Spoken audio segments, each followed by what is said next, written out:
This is our unconventional studio portrait lighting setup part 2. This time it's a simple 2-light setup. We're gonna build on the last tutorial going from this to shots like this. Let's get into it. My name is Pi. I've been fortunate to create multiple successful companies in the photography space. I'm a photographer, but even more so, I would say I'm an educator and frameworks person. My specialty? Making complex subjects easy for you to master, right here on Adorama TV. Hello, my friends. My name is Pi. Welcome to Adorama TV. We're on the same set because while we're here, I feel like we have an incredible part 2 to the last tutorial that we did, where we can kind of build on it and really get to understand a little bit more some lighting concepts, some camera, ambient light exposure, all of that. Let's get right into this. So just in quick review, we have our same lovely model, Kiara, sitting on the same stool. We'll link her up. No, this is not like a separate week. This is like literally 5 minutes after doing the first one. We have our same backdrop up. This is a backdrop by my friend. It's Jeremy Ellsworth. We'll link him up so you guys can find him. He does incredible hand-painted backdrops that are really at a great price as well. In the back, we have the Westcott FJ400, and we have a V-flat right here. And we want you to check out that last tutorial because we showed a simple 1-light setup where you're getting shots like these. And the exposures that we were set at was 1/200 f2.8 and ISO 400. So what we're gonna do is, starting from right here, we're gonna start making a couple adjustments. We're gonna move this to a 2-light setup, but the first thing that I wanna do is actually subtract out the V-flat. This is a handmade V-flat that I made many, many years ago. Still works. Okay, for my camera, we have the Canon R5 7200 and my Westcott transmitter right here. What I wanna do first is, you'll notice that those ambient light shots, or the shots that we did in the last tutorial, those are at ISO 400. This time, I want to show you how some basic ambient light adjustments along with a second light can create a completely different look with everything else remaining the same. That's what I think is really cool and powerful about this exercise. So why don't we start with the exact same pose that we did in that last tutorial for the before shot. This time, what we're going to do is we subtracted out the V-flat. I'm going to start at 1/200 f2.8 and ISO 400.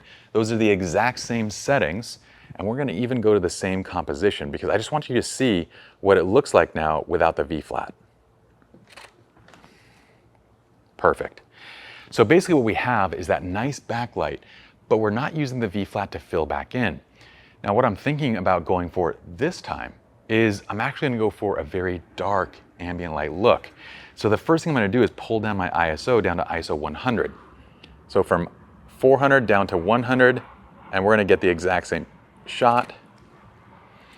And look at already, there's such a huge difference in the way everything looks in the shot. Instead of getting this really nice kind of bright natural look to the image, we get this beautiful dark kind of rustic feel that has almost like a classic painter type look to it. Now this is what I'm gonna do. I'm gonna start right here. We're gonna go and add our second light.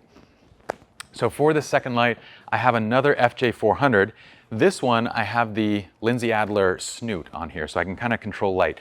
Honestly, any light modifier here is going to be totally fine. You can use a grid, you can use a snoot, you just need something to control the light. So if you want to use a softbox with a grid, that's totally fine. If you want to use, again, you know my philosophy, you don't have to use the exact same gear at all. Literally anything works. So what I'm going to do with this guy is power it up, and we're going to use the modeling light so we can see where that light's going. And what I'm gonna do is have Kiara hold the pose that she was gonna, like for the shot. So hold the pose that you would for the shot. If you guys are coming from my angle, what I'm trying to do is actually get the light, and you'll notice that I'm using these little barn doors, right? What I wanna do is get the light into a position where it's gonna create a nice little Rembrandt effect on the face. So what I'm looking for is to get it into a spot where, based on her pose from my camera angle, which is over there, I should be able to see the other side of the cheek. Like I'm lighting the opposite side of the cheek, basically. So that's kind of the way that if I'm setting things up by myself, I can kind of know if I'm getting a Rembrandt pattern on the face. And then I can make several different adjustments here. If I want it to be a very soft kind of faded light, I can just kind of close these barn doors and make a nice little adjustment there. If I want to light the whole face, I can. But what I want to do is only light the face and kind of leave the body in shadow and like kind of create a little bit of mystery to it. Okay, so we're gonna go back to the camera. Viet did an incredible job of not kicking the camera right now, and I just have to call attention to that. because he like is not only filming, but he watched as he was walking backwards. That's huge. Sometimes you guys don't get to see the behind the scenes, how special it is. Okay, so Kiara, go into that same pose again. Bring the chin down. This time, there. Yes, yes, yes. Bring the chin back to me a little bit more, and then eyes down to the hands. I love that. Okay. Now, it's such an interesting difference between those shots. And I immediately noticed a few things that I do want to tweak and adjust, right? One thing is like, I don't like the way that I'm lighting the hands and the arm right now. I really just want to create like kind of a spotlight effect on the face. But overall, I like what's going on. We just need to make those modifications. So let's do that. We're gonna make a couple modifications to our light. And it might even be easier too if I adjust your angle. So I might actually have you turn towards this side now. There, and kind of looking over the shoulder. And I'm gonna bring this light further behind. I'm adjusting it up a little bit and using this bottom barn door just to kind of control the light spill. There, bottom and top. We're getting very precise. Okay, now this go around, I want Kiara to look kind of down to the shoulder. That's it.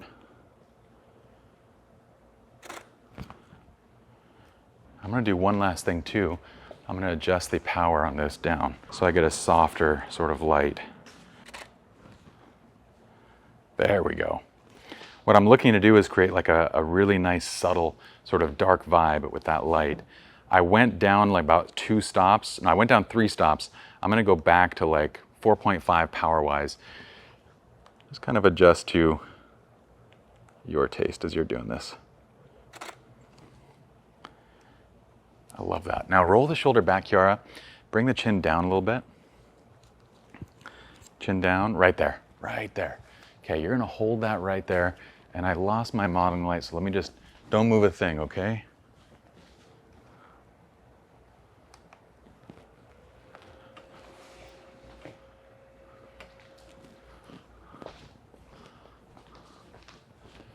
Perfect, stay right there.